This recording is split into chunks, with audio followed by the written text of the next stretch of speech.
Welcome to the Win, Make, Give podcast, where we will be discussing the concepts of health, wealth, leadership, and legacy. My name is Chad Hyams. I'll be your host, joined by my co-host, Bob Stewart. Bob, what's the word for today? Chad, today's word is opportunity. Oh, it's a good word, Bob. You always seem to come up with great words. I'm just going to start referring to you as Webster. All right. So in this conversation that we're going to have with Ben Kinney, he's going to share with us the story of his first investment in real estate, which is actually a lot more than just an investment. It was his first home in real estate.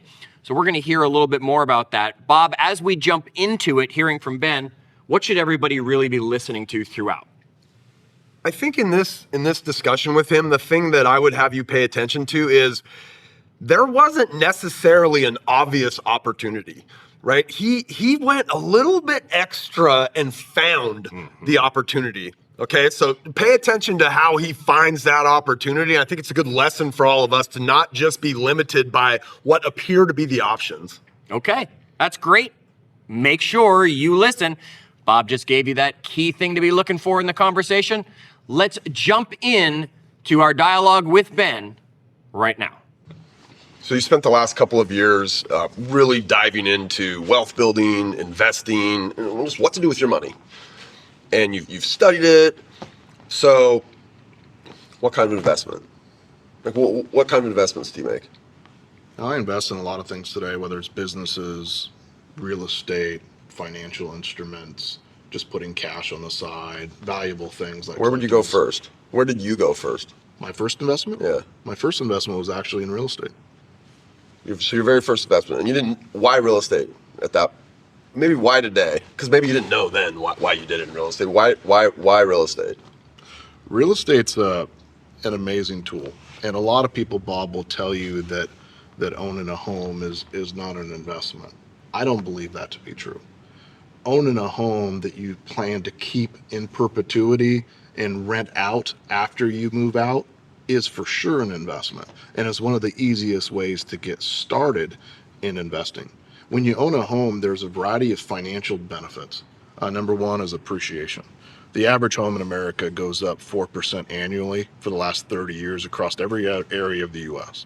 Nationwide average, 4%, which means if you owned a $300,000 home, every year it's going up the equivalent of 4%, which would be about $12,000. That's what it's worth more than what you paid for the year before. Now, there's always up years and down years and recessions and so on, but over a 30-year period, it looks like this. Now, the key is that you don't ever have to worry about making a bad investment today, as long as you plan on keeping that property in perpetuity, because you aren't going to be dealing with the ups and the downs, right? Well, the second reason that you own real estate is for the principal reductions. When you are a renter, you're paying off your landlord's mortgage. One of my friends, he wrote a book about real estate. He said the fastest way to become a millionaire in real estate is to buy $1 million worth of real estate and let somebody else pay it off. And I've always laughed and smiled about that. But when you're a renter, you're doing that for your landlord. But when you own your own property, a portion of your mortgage every single month goes to paying down your principal. It's like a savings account, right? Because you now owe less than what your property is worth, and you put that money into that paying off that mortgage every single month. Well, the third benefit of owning real estate is the tax benefits. In the governments around the world, they incentivize people to be homeowners because they know that home ownership drives the economy, it drives neighborhoods, right? It improves neighborhoods, it improves schools, all those sort of things. So they want people to be homeowners. Therefore, they give tax incentives for home ownership. And you could take advantage of those once you buy your first property.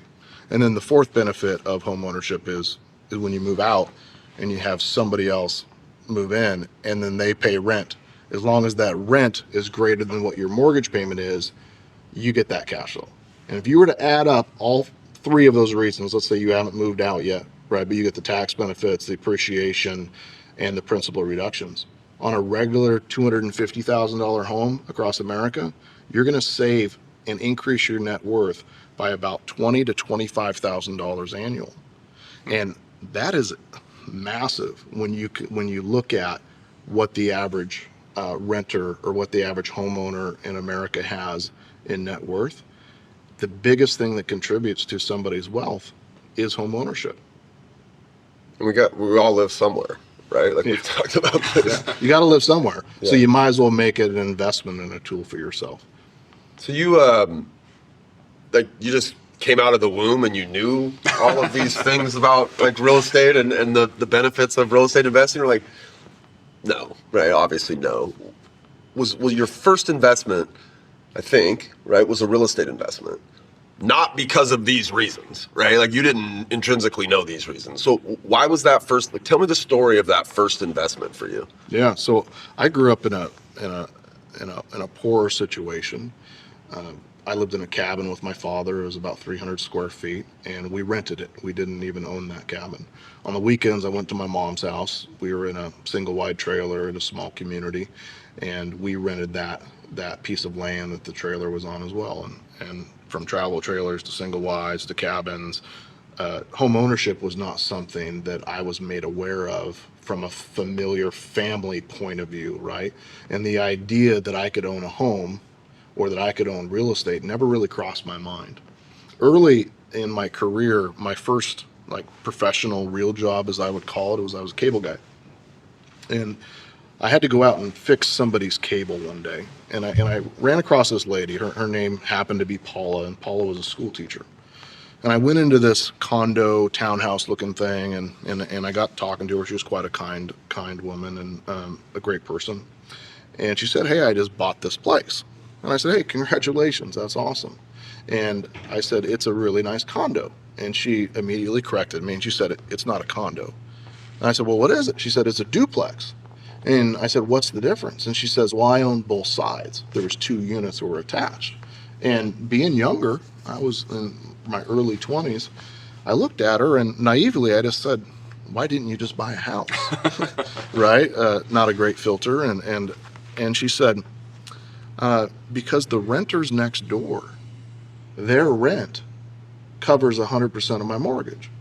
And I sat back for a second, Bob, and I started thinking, and I wasn't a super bright kid, Chad. So I was just, you could see the wheels and the gears probably slowly cranking. I'm like, wait a minute. hey. This chick lives for free. This lady lives for free. And I said, "Paula, you don't pay anything to live here." She's like, "I know, isn't that great?" And I'm like, "That's why I got all the cable channels. I got every one of them, HBO and Showtime and everything." I want to do that. And I was driving away in my little crappy cable truck, and I was thinking to myself, I'm going to do that.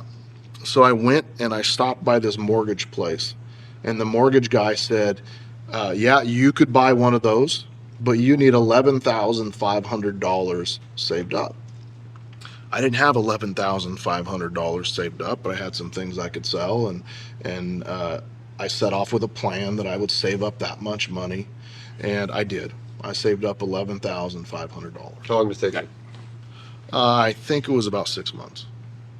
Selling some stuff. I had a little bit to start with, but I went and I figured it out, right? And I lived in a $800 a month apartment, and so I didn't have a lot of expenses.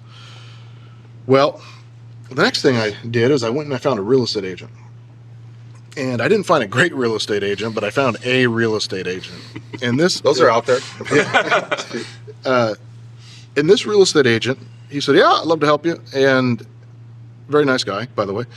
And he drove me around and he showed me houses and he showed me condos. And I remember going to this one condo and I said, do I get the other side too? And he said, "No, this is just one of them." And I'm like, "You have to understand, I'm in it for this free thing. Like, I want 2 where one pays for the other," right?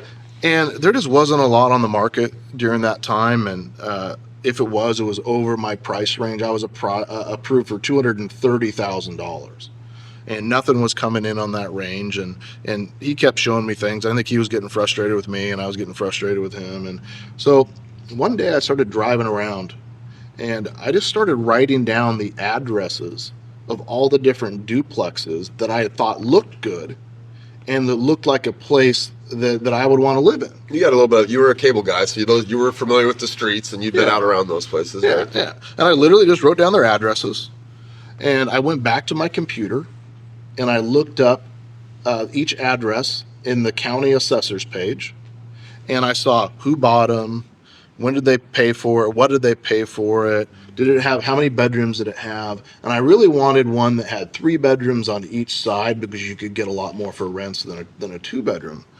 And I noticed one thing about a duplex. It wasn't one that I ended up buying, but I noticed is that some duplexes had a tax forwarding address outside of the state.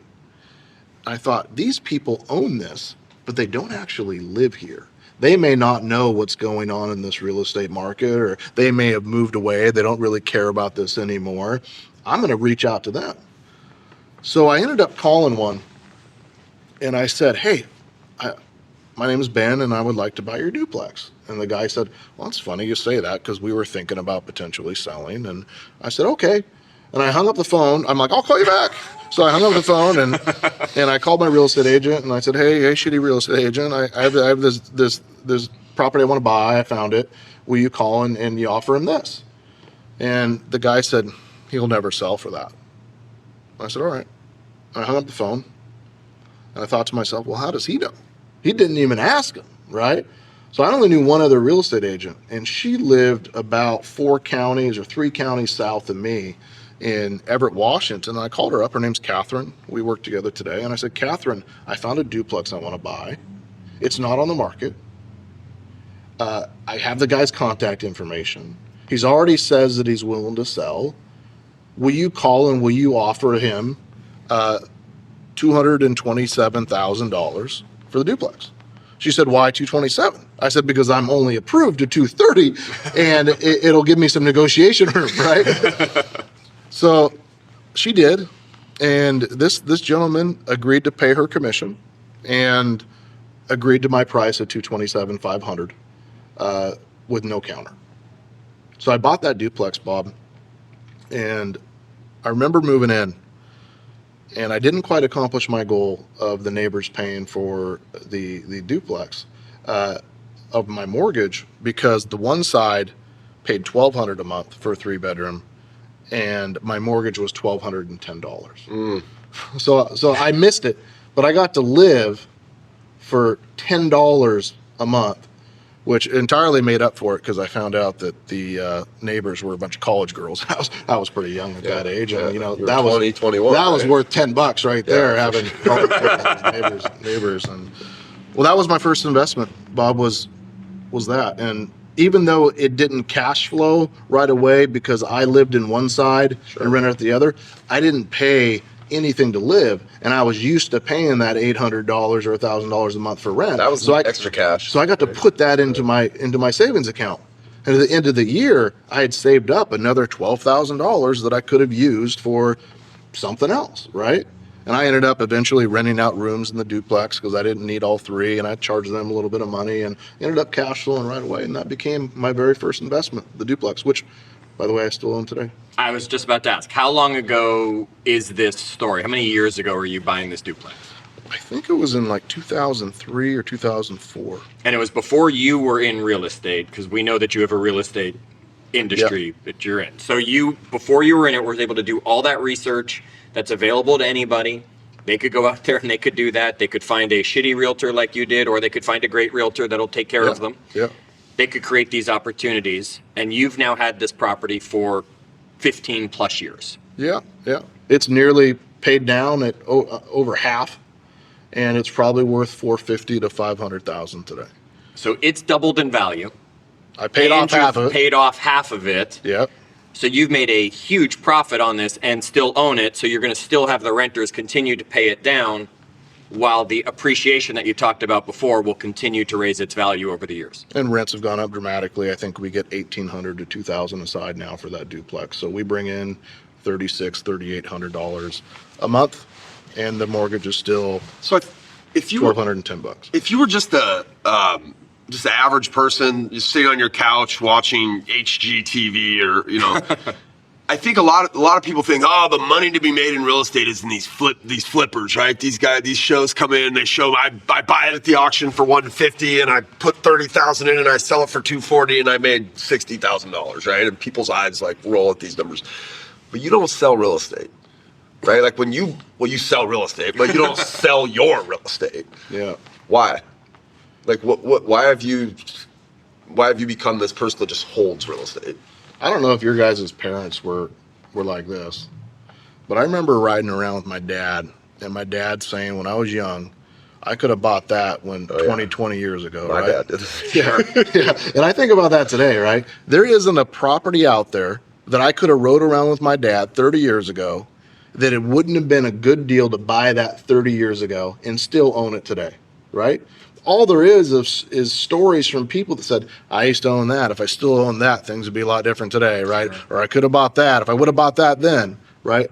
Wealth is built by keeping real estate, by paying it off, by using the cash flow to grow and do more things. Flippers are basically working at a job called flipping homes, and they're making income.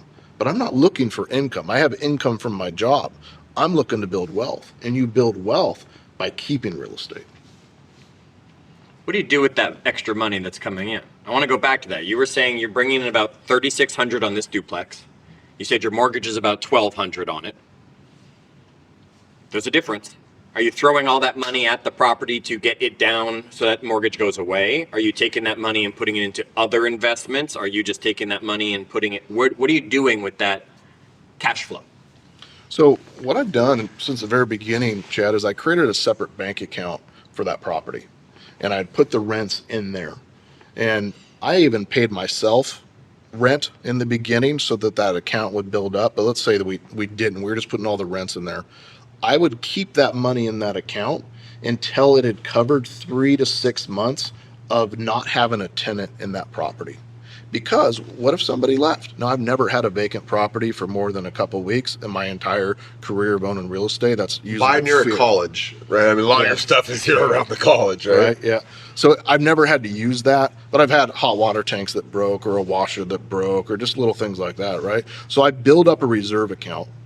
And then after that, every additional dollar I use to either pay the mortgage down quicker, or I put it into my real estate investing account that I use to buy the next property. Maybe someday we'll talk about the second property I bought. That initial duplex set me up for everything that I have today because it got me excited about owning real estate. The real estate market started to go up pretty quickly. So I started seeing also that I had equity, and equity is net worth, right? I got to see that a guy that had never owned anything, that didn't have any savings, that a couple of years later I had $100,000 in equity, right? $100,000 in net worth because the property had gone up in value. And I hadn't done anything for that. I was literally making 25 grand a year just owning something that prior I was paying a landlord.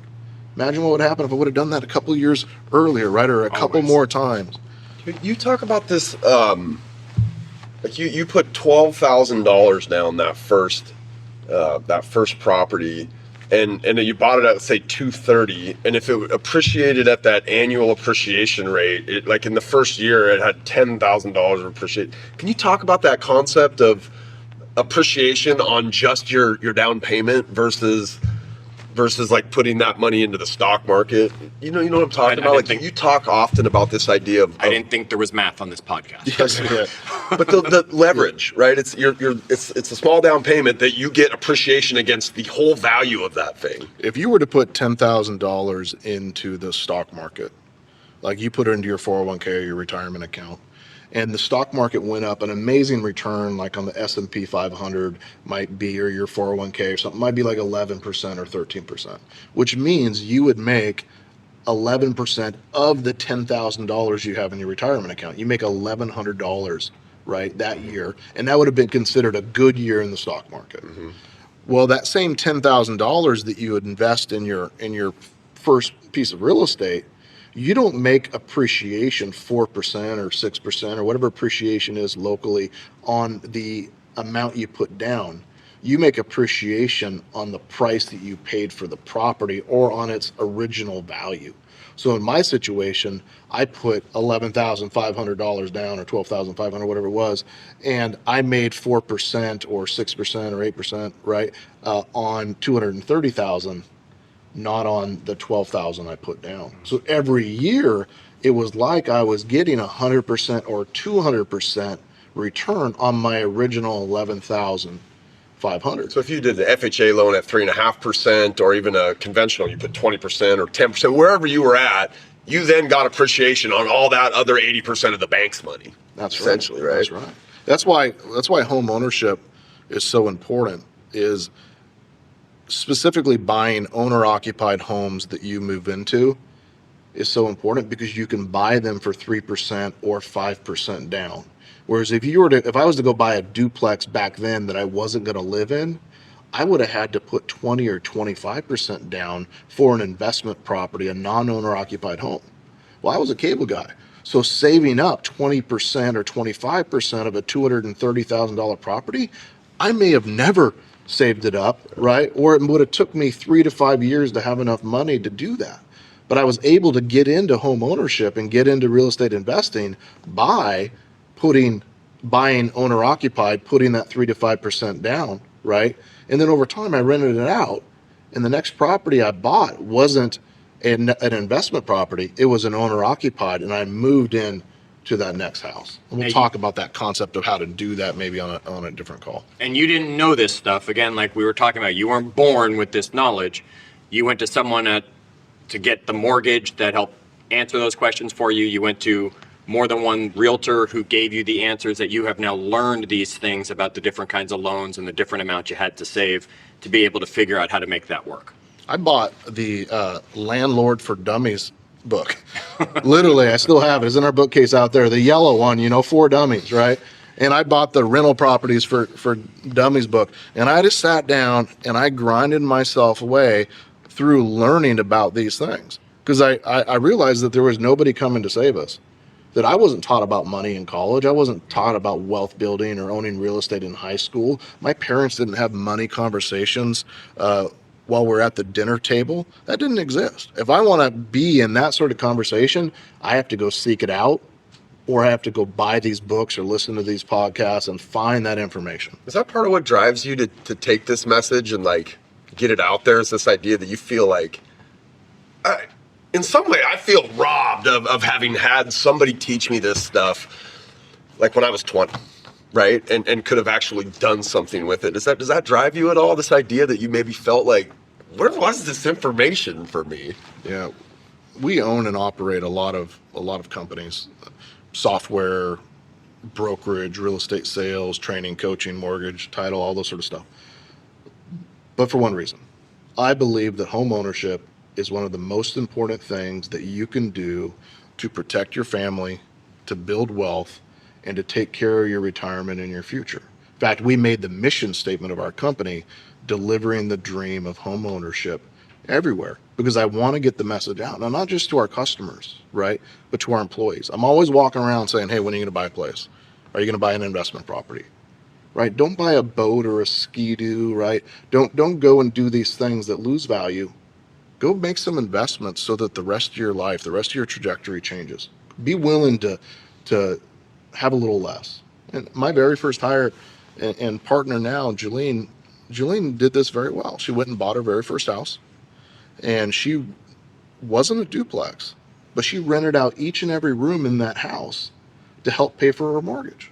And she rented out to her friends or people that she would find, but she was able to live for free by renting out the bedrooms in her home. She found a way to make home ownership work for her. So people listen to this, they might say, well, I couldn't afford it or whatever.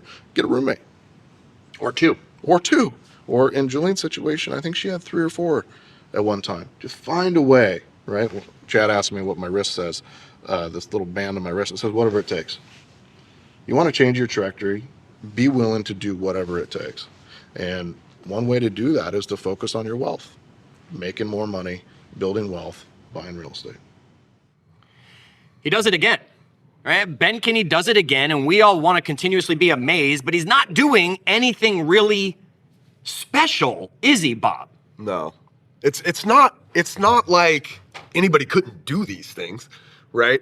But I think if you were to look at like his scenario, what 99 out of 100 of us would do is we would go out there on the internet or wherever and we'd say, who's actively selling their property? What homes are listed in Bellingham that are a duplex that meet that criteria?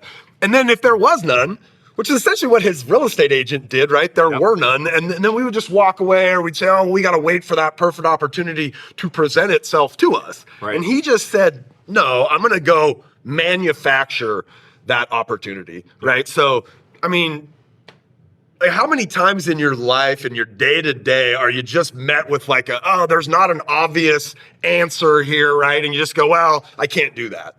And he just said, I'm going to do this. I'm just going to find a way to do it. So he's manufactured opportunity there. That's just, to me, is, anybody could have done that, right? But it's kind of like this, wow, he does it. And throughout his career, you see him, and I think there's more of this that we'll hear, right? These manufactured opportunities where other people might not have seen it.